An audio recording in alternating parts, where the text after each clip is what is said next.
look at offense again, a sleeper, maybe a guy who is a little bit underrated. I think there's ample players to choose from here. I'm going with KJ Hamler because I feel like if he would have played his senior season, he got hurt at IMG Academy before the season started. If he would have played that year, we would have been talking about his recruitment completely differently. He chose Penn State over Oregon and Michigan State, I believe. He's really electric. He and Mac Hippenhammer are prototypes for that slot wide receiver / return guy. That's what they were targeting in this class. It seems pretty clear. Hamler is pretty electric, though. I like him.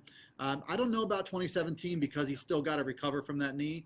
But beyond that, he could be an electric guy in return and in the slot. Yeah, I think so. I think that, the thing with the guy that has an ACL injury, and Joshmoorhead talked about this before the Rose Bowl when asked about it. He said that he proved everything he needed to prove to us to make sure we wanted to offer him a scholarship before he was hurt and then after he was hurt, because he's a guy that, obviously hit the rehab hard. He did a lot of the things off the field right. So he's a really interesting guy in this class, and certainly I think Penn State probably would have had more to fend off if he did play a full senior season, if he wasn't hurt. I think you could go a couple different ways here. Mike Miranda is the one that I look at. I think that people were maybe sleeping on him a little bit as a junior, and there were some questions about his size and his film.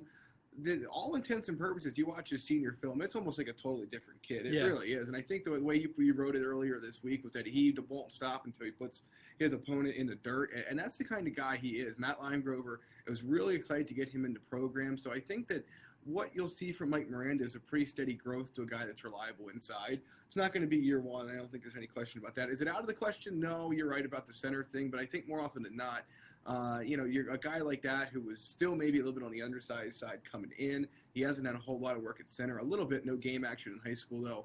Probably not year one, but he's a real interesting candidate to be the guy that maybe most forgot about, especially once they saw C.J. Thorpe at the Under Armour game. It's like, whoa, that kid's big. But a guy that can make an impact down the road.